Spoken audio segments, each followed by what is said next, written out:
Bonjour tout le monde et bienvenue à ce quatrième cours de Pouvoir, démocratie, liberté. Aujourd'hui, en fait, on poursuit avec les idéologies et on va parler plus précisément des idéologies de la droite. Il y a plusieurs sous-familles dans les idéologies de droite. On retrouve le conservatisme, le fascisme, le libertarianisme et aussi le néolibéralisme.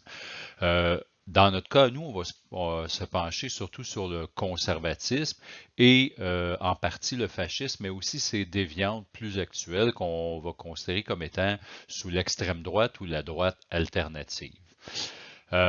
Pourquoi on ne parle pas des deux autres, libertarianisme et néolibéralisme? C'est essentiellement, ce sont des dérivés du libéralisme et on n'a pas, dans le cadre du cours, parlé spécifiquement du libéralisme pour deux raisons tout à fait simples. D'une part, c'est qu'on vit essentiellement dans des sociétés libérales, donc l'ensemble de nos institutions politiques, économiques, même sociales, sont principalement basées sur les principes du libéralisme. Ensuite, ben, c'est qu'aujourd'hui, le débat se situe essentiellement entre la gauche et la droite. Comme on peut le voir à plusieurs endroits dans le monde, ici même, la plupart des affrontements, autant politiques, verbaux, que même, voire même violents, se font sur la base d'affrontements entre des gens, on pourrait dire, plus à gauche et des groupes de gens plus à droite. Donc, on a déjà vu comment essentiellement pensent les gens qui se situent plus à gauche. On va voir là maintenant comment les gens à droite, essentiellement, on pourrait dire, se situent ou ont la forme de pensée dans laquelle ces gens-là se retrouvent. Si on peut préciser deux choses, notamment à la lumière des deux citations qu'on a juste en dessous. Une d'un penseur conservateur qui est Michael Oakeshott, excusez pour le nom, qui en fait situe un peu à travers cette phrase ce qu'est le conservatisme. Le terme le dit, conservatisme fait essentiellement référence à une préférence pour ce qui est là actuellement et ce qui a déjà été testé, on pourrait dire. Donc, les conservateurs ont tendance à vouloir préserver les choses dans la société, que ce soit des institutions, des politiques, des façons de faire. Ils ont tendance à vouloir préserver ça par crainte de changer ça et de causer des problèmes relatifs à des changements sur un avenir qu'on ne connaît pas. Toutefois, il y a des reproches évidemment qui sont faits au conservatisme, mais on va dire souvent que c'est l'idéologie qui protège les privilèges des privilégiés essentiellement. Donc, on le voit dans la citation de Martin Luther King qui dit c'est lamentable, mais c'est un fait historique que les groupes privilégiés abandonnent rarement de leur propre volonté leurs privilèges.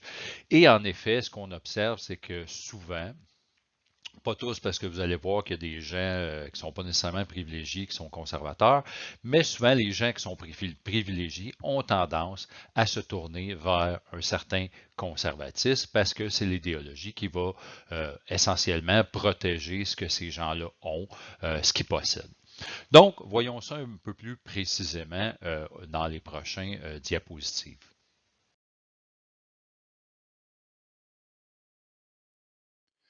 On va dire souvent que le conservatisme, c'est moins une idéologie qu'une position morale. C'est-à-dire que c'est comme si c'était un état d'esprit par rapport à la société, par rapport aux changements qui peuvent survenir à la société, que un ensemble, on pourrait dire, d'éléments théoriques très concrets, comme on va avoir tendance à beaucoup plus se retrouver du côté de la gauche. C'est pour ça qu'on va regarder là, tout de suite après trois types de conservatisme, l'économique, le social et l'identitaire, parce que chacun ont leur propre position, on pourrait dire leur propre définition. En même temps, ils se regroupent, ils peuvent se rejoindre, mais c'est un conservateur ne va pas nécessairement adhérer toujours aux trois. On peut retrouver des gens qui sont essentiellement conservateurs économiques, on va en retrouver d'autres qui sont plus sociales, d'autres qui sont plus identitaires. La grande majorité vont être conservateurs d'un peu de tout ça en même temps, mais il y a des débats quand même à l'interne, si on regarde des partis politiques, de type conservateur, comme par exemple chez nous, la CAQ, le Parti conservateur évidemment, ou les républicains du côté des États-Unis. À l'intérieur même de ces partis politiques-là, il y a des enjeux, des débats qui vont avoir lieu entre quelle position prendre sur différents éléments ou enjeux de la société. Donc, si on regarde ça de manière générale pour le conservatisme, en fait, le conservatisme, ça va être une réaction au libéralisme. La Révolution française, qui va avoir lieu en 1789, va être essentiellement une révolution bourgeoise, ça va être une révolution libérale. C'est de là que vont émaner les idées de liberté, égalité, fraternité, etc. Bon, on connaît un peu ces principes-là qu'on retrouve en France. Et les conservateurs vont être des gens qui vont réagir à ça. On ne va pas tout de suite se définir comme étant conservateur, mais ça va venir quand même assez rapidement. Notamment, on a deux penseurs du conservatisme qui sont des contemporains de la Révolution française. En fait, Edmund Burke, qui est un Écossais qui vivait au Royaume-Uni et qui observait un peu ce qui se passait à ce moment-là, et Joseph de Maistre, qui est lui un Français lui-même, qui était un aristocrate et qui s'opposait évidemment à ce qu'on renverse complètement la monarchie française et l'ensemble de l'aristocratie. Donc, dans le conservatisme, ce qu'on va observer, c'est une volonté de préserver les traditions au sens large. Certaines traditions dans la société, les traditions au niveau des institutions politiques. On va juger que si certaines institutions ont bien fonctionné à travers le temps, donc elles sont encore bonnes pour la société, on va vouloir. On n'est pas complètement opposé au changement. Les conservateurs vont être conscients qu'il y a des ajustements à apporter à des situations qui peuvent être problématiques. C'est juste que, en général, c'est pour ça qu'on dit que le conservatisme est contre-révolutionnaire. Les conservateurs ont tendance à s'opposer à des formes de changement radicale, brutale. Donc, c'est une idéologie qui n'est pas contre le progrès, mais qui est très frileuse à l'égard des progrès trop prononcés, on pourrait dire. Et quand on parle de changement, par exemple sur le plan social, ben, c'est pour ça qu'on va voir, par exemple, dans le conservatisme, des mouvements religieux adhérer au conservatisme, parce que souvent, les religions ont tendance à être très traditionnelles, à vouloir préserver des façons de faire dans la société qui sont là depuis longtemps. Et on est très frileux au changement. On va voir ça là, un peu plus loin quand on va regarder les différentes formes de conservatisme. Donc, comme on dit, il y a plusieurs, le conservatisme est à tendance traditionnaliste, mais il y a plusieurs traditions conservatrices qui peuvent en effet s'opposer les unes aux autres.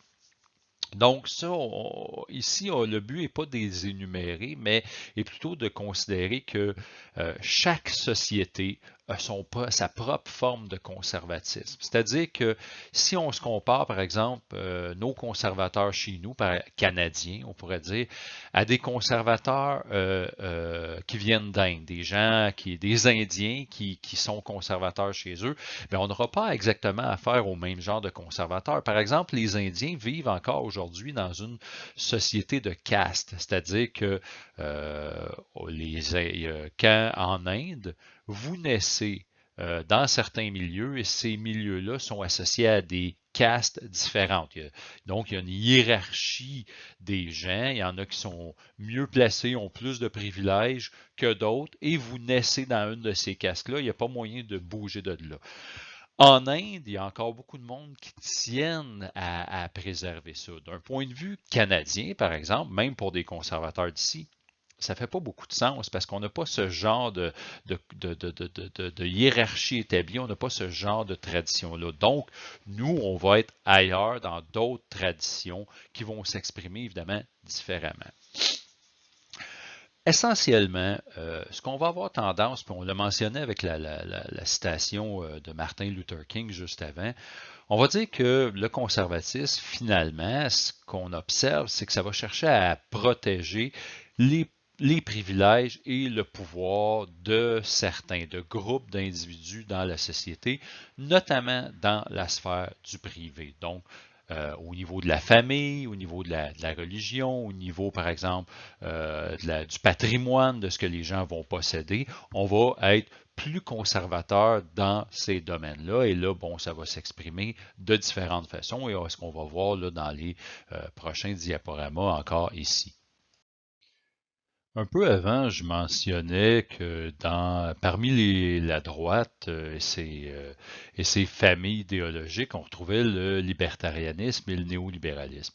En fait, une des raisons pourquoi j'en parle pas ici dans cette présentation, c'est essentiellement parce que les deux ont beaucoup de liens communs avec le conservatisme économique. Essentiellement, on va retrouver des gens dans les milieux conservateurs qui sont des néolibéraux ou des libertariens. Est principalement à cause des questions économiques, mais pas pour les autres éléments du conservatisme. Donc, qu'est-ce qu'il en est de ça? Ben, ici, dans le conservatisme économique, l'idée est de revenir à un libéralisme économique d'auparavant, celui, on pourrait dire, du 19e siècle et du début du 20e siècle, avant la grande crise économique de 1929, qui là a changé beaucoup de choses, puis qui a forcé les États, les gouvernements à apporter plus d'interventions étatiques, plus des programmes sociaux, la mise en place d'un filet social, les choses dont on a parlé en fait quand on a parlé de la gauche. Les conservateurs économiques, eux, veulent réduire la taille de l'État, notamment sur le constat que l'État devient une énorme bureaucratie difficile à gérer et aussi très coûteuse. Donc, plus agrandie, plus il y a de dépenses, donc plus ça coûte cher, plus on impose, plus on taxe les gens. Donc, le but d'un conservatisme économique, c'est d'une part, réduire la taille de l'État, couper autant que possible dans les dépenses, et en même temps, on veut aussi laisser le plus de place possible à l'économie pour se gérer elle-même. Donc, on va donner un laisser-faire aux entreprises, on va mettre le moins d'embûches possible de la part du gouvernement pour que les entreprises puissent fonctionner d'elles-mêmes. Et aussi, on va déréguler les marchés, c'est-à-dire enlever toutes les lois, les règlements qui pourraient limiter les marchés. Il y a des problèmes relatifs à ça qui vont amener notamment, par exemple, à la crise de 2008, où là, la déréglementation des institutions financières va créer des bulles, dont la bulle immobilière, et qui va amener à une explosion de cette bulle-là, et avec les conséquences qu'on a connues en 2008. Donc, si on se rappelle un peu, ce conservatisme économique-là a commencé notamment avec l'arrivée au pouvoir de Ronald Reagan comme président des États-Unis et de Margaret Thatcher comme première ministre du Royaume-Uni. Les deux étaient convaincus justement qu'il fallait mettre en place des politiques, des nouvelles politiques pour réduire les dépenses de l'État, réduire l'endettement des États et restimuler l'économie qui était assez moribonde à une certaine période des années 70. Pas dans tous les secteurs, mais il y avait plusieurs secteurs qui étaient problématiques et on était à plusieurs endroits, on pourrait dire en Occident, en situation de crise économique. En plus qu'on constatait, par exemple, le Japon qui était en plein essor économique, là, on avait l'impression qu'on était carrément dépassé par le Japon. Et là, du côté américain du moins, on voulait agir pour éviter d'être contourné sur ce plan-là. Donc, tout le conservatisme économique va se mettre en place à partir de ce moment-là et je vous dirais, ça va avoir une influence assez importante. On va généralement l'appeler sous le nom du néolibéralisme. On va parler des politiques néolibéralisme qui vont s'imposer dans les grandes institutions à l'échelle mondiale, autant que dans les gouvernements, à un point tel que beaucoup de partis politiques qui étaient même à gauche auparavant vont tranquillement de plus en plus se tourner vers du moins une droite économique, c'est pas une droite des autres types. Donc ça va emmener à 30 années, on parle de jusqu'à aujourd'hui, 30 à 40 années d'un certain conservatisme économique, évidemment avec des balbutiements, parce que des fois, on va appliquer des politiques plus à gauche, des fois, on va revenir un peu, mais quand même, on pourrait dire que ce conservatisme économique-là a eu le vent dans les voiles depuis ces 30-40 dernières années. Deuxième versant du conservatisme, c'est ce qu'on appelle le conservatisme social. Euh, Comme précisé, c'est souvent issu de milieux plus religieux. Qu'on va retrouver, par exemple, notamment du côté autant de différentes tendances chrétiennes, autant du côté du catholicisme, mais aussi du côté des sous-branches du protestantisme qu'on retrouve beaucoup, par exemple, aux États-Unis et en partie un peu dans le Canada anglophone.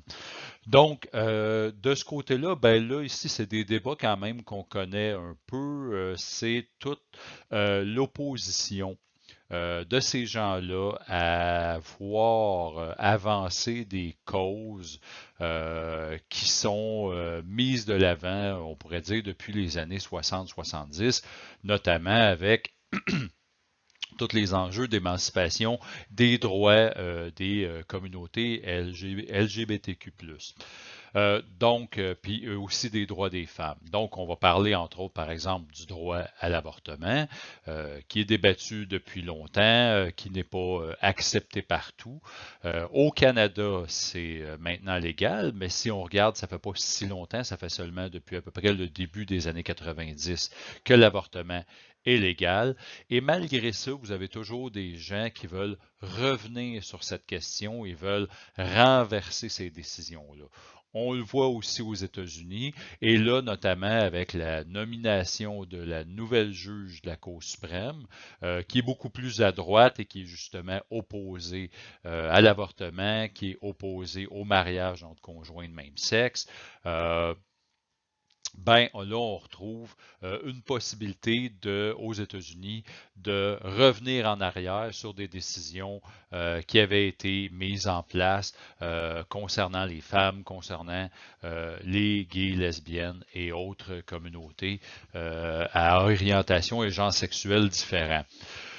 Donc, évidemment, c'est cette dimension-là, quand je parlais au début que le conservatisme est une position morale, ben, on va la retrouver beaucoup à ce niveau-là. Donc là, on est attaché aux traditions morales d'une société qui, de leur point de vue, est de plus en plus décadente. C'est-à-dire que ces gens-là vont tendance à regarder ce qu'il y a autour d'eux, les questions, entre autres, justement, du droit des femmes, des choses comme ça, mais aussi des enjeux comme la pornographie, les drogues,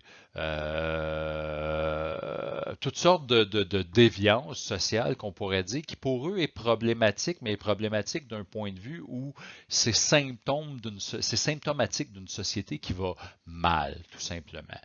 Donc, à cet égard-là, au-delà de vouloir politiquement, à travers différentes façons, notamment par les partis politiques, des choses comme ça, de vouloir revenir en arrière sur certains points, là, les conservateurs sociaux vont aussi être beaucoup plus punitifs dans leur approche judiciaire, c'est-à-dire qu'ils vont avoir tendance à vouloir beaucoup plus facilement à punir et à envoyer en prison des gens qui ont commis des délits qu'on pourrait considérer comme étant mineurs.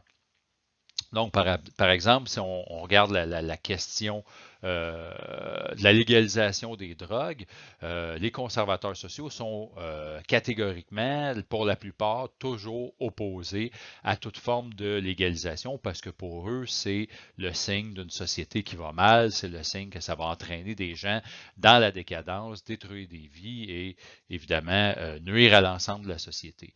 Donc, on va vouloir punir plus sévèrement les vendeurs de drogue, les consommateurs de drogue, et on va s'opposer à toute forme de légalisation. Même chose sur d'autres éléments. On va tenter, on va vouloir aussi non seulement rendre l'avortement illégal, mais punir aussi ceux qui pratiquent l'avortement. Fait que c'est arrivé, par exemple, qu'on s'oppose à ces gens-là, qu'on leur fasse des menaces, voire même il y a déjà eu des médecins qui pratiquaient l'avortement qui ont déjà été assassinés par des groupes pro-vie. Ça, c'est il y a plus longtemps, on voyait ça, on a vu ça avant, mais actuellement, c'est un peu moins le cas. Et Aussi, au niveau des crimes, par exemple, à l'époque du premier ministre Stephen Harper, on voulait punir les jeunes. Par exemple, actuellement, ça reste encore interdit d'envoyer un jeune de moins de 18 ans en prison. Stephen Harper avait entre autres avancé des politiques pour pouvoir rendre les jeunes passibles d'un crime, notamment au niveau des meurtres, éligibles à aller à la prison. Évidemment, il y a beaucoup de gens qui s'opposent à ça parce qu'ils disent que c'est pas constructif, ça permet pas aux gens de se reprendre en main, de s'en sortir, peu importe évidemment le crime qu'ils ont commis à l'égard de la société.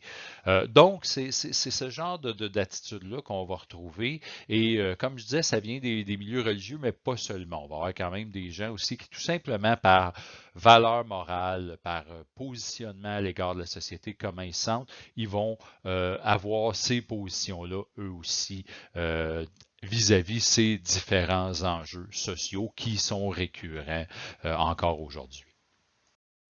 Finalement, on a le conservatisme identitaire. On pourrait dire que c'est celui qui va donner naissance à l'idéologie fascisme et à ce qu'on va retrouver à une forme de nationalisme plus intense. Mais avant de mélanger les deux, on pourrait dire, il faut faire quand même attention. Le conservatisme identitaire est quand même une forme beaucoup plus modérée. Il ne faut pas penser que les conservateurs qui sont identitaires tout de suite tombent dans des tendances, on pourrait dire, fascisantes ou de ce type-là. Donc ici, c'est essentiellement un conservatiste qui veut protéger la culture, les valeurs d'une nation en particulier. On va en avoir notamment au Québec, où là, chez les souverainistes plus particulièrement, puis pas nécessairement juste chez les souverainistes, on peut avoir aussi des gens qui sont fédéralistes, mais qui sont quand même défenseurs de la culture québécoise et de la nation québécoise comme telle. Donc, dans ce cadre-là, ben, c'est souvent des gens, évidemment, qui vont avoir à tendance, disons, à construire un discours où on va se percevoir nous-mêmes comme des gens, puis là je dis nous au sens très large ici, des gens qui font partie d'une culture. Et là, qui fait partie de cette culture-là, ça peut poser problème. Et c'est ce qui va amener à cette dichotomie-là que je mentionne entre le eux et le nous. Donc, le eux, les gens qui font pas partie de notre culture pour toutes sortes de raisons, parce qu'ils ont une culture différente, parce qu'ils parlent une autre langue, parce qu'ils se comportent autrement. Et il y a le nous, on pourrait dire les gens qui font partie, par exemple, au Québec, on va entendre des fois le terme, on dit québécois de souche. Québécois de souche fait un petit peu référence à ça, parce que là, on pourrait parler dans une certaine mesure d'un ou d'une québécoise d'origine caucasienne, blanche, de confession catholique ou du moins de culture qui parle français, puis bon, qui a tous les éléments autour de ça. Probablement que vous, comme moi, on se reconnaît en tant que Québécois à l'intérieur de ça. C'est normal, c'est notre culture. Mais après ça, c'est comment aborder ça, cette culture-là, et comment on se comporte face aux autres. Donc, ce que ça va faire, c'est que ces gens-là vont avoir tendance à beaucoup s'opposer à la notion du multiculturalisme, qui est entre autres une notion très spécifique au Canada, qui dans le fédéralisme canadien exprime cette idée que le Canada est une grande nation composée de plusieurs cultures et ce qui fait l'essence de la Fédération canadienne, ben, c'est ce multiculturalisme-là. Ces gens-là ont une crainte que la volonté, notamment, on pourrait dire cachée du multiculturalisme et à la limite du gouvernement canadien, et de faire disparaître finalement les particularités propres à une culture en soi. Donc, dans notre cas présent, ben, on pourrait dire que la volonté de certaines personnes au Canada, du gouvernement canadien, serait d'éventuellement d'effacer la nation québécoise pour qu'elle se fonde dans un grand tout canadien. Ils ont raison d'une certaine partie parce que ça l'a déjà été vrai. Il y a eu des époques au Canada, au Québec même, où on a tenté à certains moments de discréditer et à la limite d'éliminer la culture québécoise. Bon, ça n'a pas marché. La culture québécoise s'est reprise en main pendant le 20e siècle et s'est affirmée d'elle-même, ce qui a donné naissance au mouvement nationaliste québécois, ce qui a donné naissance au mouvement souverainiste. Tout n'a pas été atteint de leur point de vue, mais aujourd'hui, on peut dire que sans nécessairement que ça soit à garantie et sécurisé, la culture québécoise, elle est quand même encore très vivante et protégée d'une certaine manière. Elle rayonne, on pourrait dire d'une certaine façon. Donc, évidemment, un des problèmes qu'on va observer dans ce type de conservatisme-là, c'est qu'on va être méfiant à l'égard des gens qui arrivent dans la société. Donc, les immigrants, les nouveaux arrivants. Évidemment, on va leur demander de tout simplement s'intégrer, d'accepter les valeurs de la société dans laquelle ils viennent d'arriver. Ce qui va amener évidemment à des débats, à des enjeux, parce que, bon, il y a d'autres personnes qui arrivent ici, qui veulent préserver une partie aussi de leur culture, ils veulent préserver certaines de leurs valeurs, et des fois, ces valeurs-là ben, sont conflictuelles avec les valeurs de la société en général. Ce qui va faire que le conservatisme identitaire va être souvent favorable à certaines politiques anti-immigratoires. Donc, pas nécessairement contre l'immigration, mais du moins, on va avoir tendance à vouloir le limiter ou du moins à éviter que les cultures plus minoritaires rayonnent à l'intérieur puis fassent disparaître la grande culture. Donc, on va essayer de les absorber dans la grande culture. Sinon, ben, ces gens-là vont leur dire tout simplement, ben, vous êtes peut-être moins les bienvenus. Sauf que là, dans ce cadre-là, on va, à ce moment-là, on va se retrouver beaucoup plus avec des positions plus radicales que là, on va voir avec justement la droite plus radicale, l'extrême droite et ce qu'on appelle la droite alternative, ou mieux connue sous le nom de alt-right. Commençons par parler du fascisme. En fait, le fascisme, qui est une idéologie en fait, qui apparaît au début du 20e siècle, et la majorité d'entre vous connaissez la suite, bon, avec Mussolini en Italie, Adolf Hitler en Allemagne, les régimes fascistes, nazis et la Deuxième Guerre mondiale et leur effondrement. On aurait pu croire qu'après que la Deuxième Guerre mondiale, ça en était fait de ce type d'idéologie et de ce que ça pouvait apporter, sauf que ça a toujours un peu été présent, ça a toujours un peu existé. Et aujourd'hui, ce qu'on constate, c'est qu'il y a des groupes qui se revendiquent de ça. Des groupes qui sont assez marginaux, mais qui sont présents dans nos sociétés, en Occident notamment. On en retrouve aussi en Russie, très peu dans le Sud, mais ça peut arriver, il y en a différents en Europe du Sud. On va en voir. Bon, ils n'ont pas encore on pourrait dire l'ampleur d'un parti organisé comme on a pu voir à la fin des années 20 et les années 30 avec l'ascension de Mussolini et Hitler. Mais à certains égards, il y a des gens qui commencent à s'inquiéter. Il faut faire attention, puis il y a des distinctions à faire ici. Par exemple, on a déjà entendu des commentaires du type que Donald Trump, le président des États-Unis, était un fasciste. Bon, on peut se poser la question, est-ce que Trump est un fasciste? En fait, non. Pourquoi?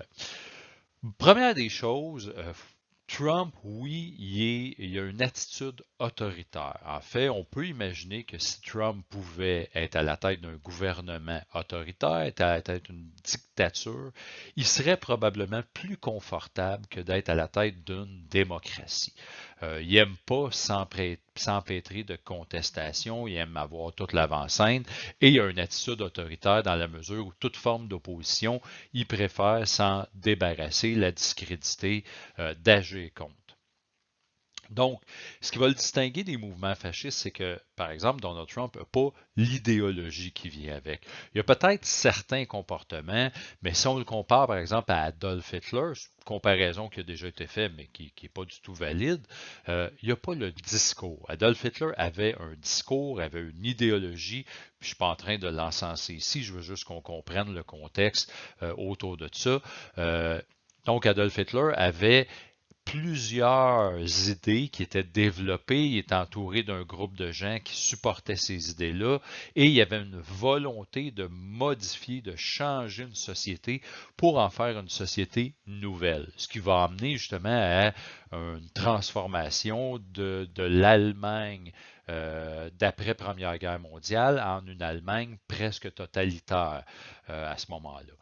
On n'a pas ça avec Trump. Trump n'est pas totalitaire, il n'y a même pas d'idéologie, cet homme-là, autre que de dire un peu tout ce qui passe par la tête et de satisfaire ses propres intérêts, son ego et l'intérêt des gens qui l'entourent, du moins sa famille proche. Donc, il n'y a pas beaucoup de comparaisons plus que ça à faire ici. Et un autre élément important, et là, c'est peut-être là que c'est plus inquiétant, c'est que le fascisme est apparu dans un contexte historique, contexte de crise sociale en Europe, notamment en Allemagne, politique et économique aussi. Donc, ça va attirer des gens parce que le fascisme a comme, puis ça on le voit peut-être chez Trump, c'est pour ça peut-être des fois qu'on fait la comparaison, le fascisme a tendance à vouloir dénoncer des groupes dans la société qui seraient responsables de des problèmes que la société éprouve. Ce qu'Hitler a fait avec les Juifs, notamment, donc il associait les Juifs à plusieurs problèmes en Allemagne et entre autres à une impureté, on pourrait dire, de l'Allemagne. Donc Hitler voulait manifester la pureté de la race allemande et les Juifs en faisaient pas partie, donc fallait les exclure. Ça a commencé par un encadrement plus sévère, les mettre dans des ghettos, les sortir de l'Allemagne jusqu'à la solution finale et ce qu'on connaît par la suite avec les camps de concentration, les camps de la mort, des choses comme ça. Ce qu'on constate aujourd'hui, si on n'a pas des mouvements ou si les mouvements fascistes sont très marginaux, il y a quand même des partis politiques, des groupes qui flirtent avec ces idées-là et qu'on va associer à une mouvance de droite qu'on appelle la alt-right. Mais avant de parler d'eux, on va quand même éclairer certains points sur ce qu'on entend par le fascisme. Il y a dans l'idéologie fasciste certaines notions importantes pour comprendre sur quoi tient l'ensemble de cette pensée-là. Première des choses, le fascisme va reprendre du conservatisme l'idée qu'il existe des inégalités naturelles dans la société. C'est-à-dire que pour les conservateurs, c'est pas vrai que tout le monde puisse être égaux. Il y a des inégalités et c'est normal de leur point de vue. Les fascistes vont reprendre cette idée-là, ils vont dire même qu'il y a une hiérarchie naturelle dans la société. Donc, il y a des gens qui sont faits pour être en haut de l'échelle et d'autres qui sont faits pour être en dessous. Il y a des gens qui sont faits pour être dirigés et d'autres qui sont faits pour être dirigés. Et le fascisme, ce qu'ils vont faire, le conservatisme croit en ces idées-là aussi, mais le conservatisme va avoir tendance plus à considérer que c'est des choses qui apparaissent un peu d'elles-mêmes dans la société et doivent être laissées aller.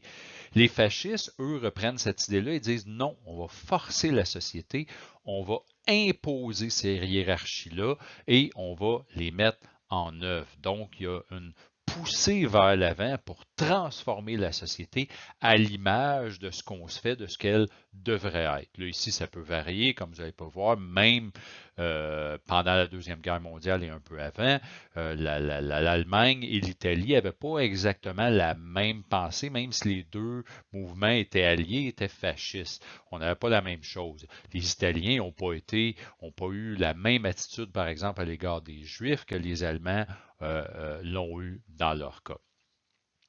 Donc, l'idée aussi là-dedans, c'est que toute l'idée de la nation, puis là, on revient au conservatisme identitaire, l'idée de la nation va être au cœur de cette pensée-là.